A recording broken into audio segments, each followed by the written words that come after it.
आगे बढ़ते हुए लेकर चलते हैं महाराष्ट्र, जहां पर नतीजे आए हुए 20 दिन गुजर गए हैं, लेकिन सियासी ट्विस्ट जारी है। विधानसभा में चाचा पर 20 साबित हो चुके भतीजे अजित पवार की नजर क्या अब चाचा के सांसदों पर है?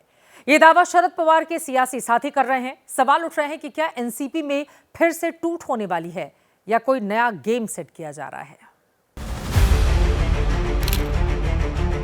महाराष्ट्र के डिप्टी सीएम अजित पवार गुरुवार को दिल्ली में थे। गृह मंत्री अमित शाह समेत बीजेपी के कई बड़े नेताओं से मुलाकात हुई।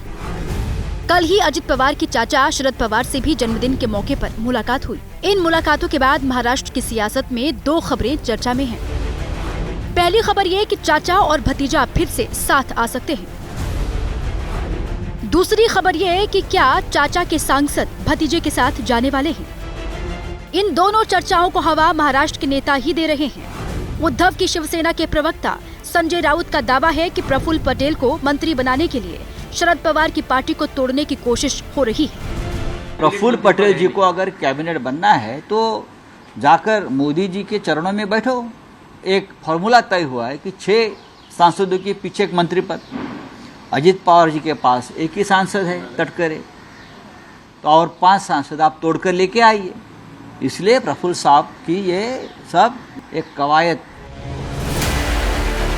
संजय राउत जो बातें कह रहे हैं उसकी कानाफूसी कई दिनों से चल रही थी। राउत ने कानाफूसी को अपनी आवाज दी है।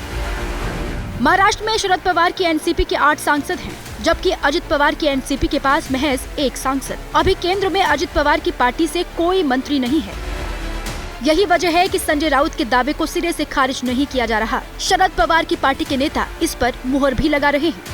मुझे भी लगता है कि संपर्क किया जा रहा है और जरूर किया जा रहा होगा। ऐसा मैं ऑथेंटिकली तो नहीं कह सकती हूँ, लेकिन ये काम हो सकता है क्योंकि अब तक होता आ रहा है। लेकिन प्रफुल्ल पटेल का कहना है कि ये सब बेकार की बातें हैं। सच्चाई क्या है ये तो आने वाला वक्त बताएगा, लेकिन जो बात शीशे की तरह साफ है वो ये कि विधानसभा चुनाव में अजित पवार की पार्टी ने शरद पवार की पार्टी का सुपड़ा साफ कर दिया। आने वाले 5 साल में महाराष्ट्र में न लोकसभा के चुनाव होने वाले हैं न विधानसभा के चुनाव। ऐसे में शरद पवार के जीते हुए सांसद देश और प्रदेश में विपक्ष के तौर पर नजर आएंगे, जबकि अजित पवार मुंबई से लेकर दिल्ली तक सत्ता का सूख लेंगे। सूत्रों से मिली जानकारी के मुताबिक शरद पवार के नेताओं का झुकाव ये सत्ता की तरफ है। शिंदे की शिवसेना के नेता तो भविष्यवक्ता बन गए हैं और कहने लग गए हैं कि दोनों चाचा भतीजा फिर से साथ आएंगे।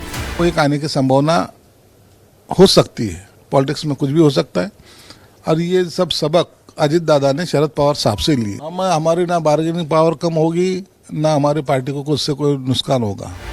हालांकि शरद पवार की राजनीति को करीब से समझने वाले मानते हैं कि इस वक्त शरद पवार खुद सरकार के साथ जाने का जोखिम नहीं ले सकते। ऐसे में ये भी हो सकता है कि सत्ता का सुख लेने के लिए शरद पवार के सांसद अजित पवार के साथ जाने की जगह सीधे केंद्र में अलग गुट बनाकर बीजेपी का साथ दें। वैसे अभी पूरी खबर सिर्फ अटकलों में ही है, लेकिन जहां धुआं होता है वहीं आग भी, और इसलिए सीधे तौर पर किसी भी खबर को खारिज नहीं किया जा सकता। अब आपको प्रयागराज ले चलते हैं, जहां 1 महीने के बाद महाकुंभ का शुभारंभ होने वाला है। आज प्रधानमंत्री नरेंद्र मोदी ने प्रयागराज में महाकुंभ की तैयारियों का जायजा लिया। त्रिवेणी संगम में पूजा अर्चना की। 45 दिन के महाकुंभ के लिए 7,000 करोड़ की योजनाओं की सौगात दी। ये एकता का ऐसा महायज्ञ होगा जिसकी चर्चा पूरी दुनिया में होगी।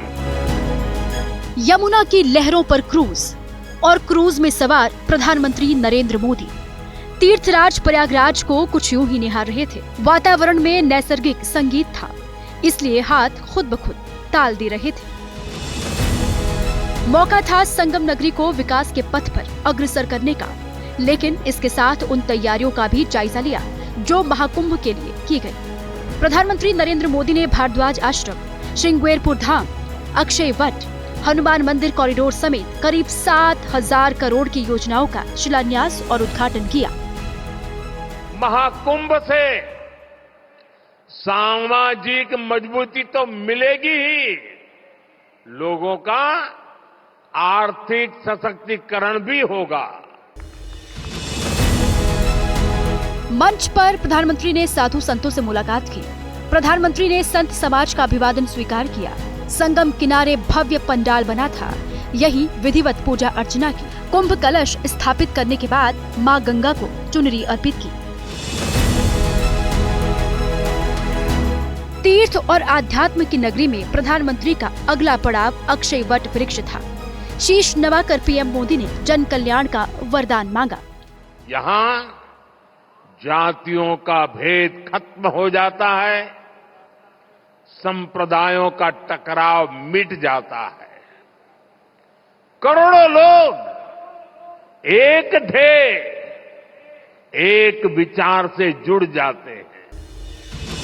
संगम तट पर प्रधानमंत्री ने हनुमान मंदिर कॉरिडोर के कामकाज की समीक्षा की, मॉडल को देखा और फिर लेटे हुए हनुमान जी के मंदिर में पूजा अर्चना की, आरती उतारी। 13 जनवरी से शुरू होने वाले महाकुंभ की तैयारियां आखिरी पड़ाव पर हैं। प्रधानमंत्री नरेंद्र मोदी ने कुंभ के स्वच्छता अभियान को संभालने वाले 15,000 लोगों का आभार भी व्यक्त किया।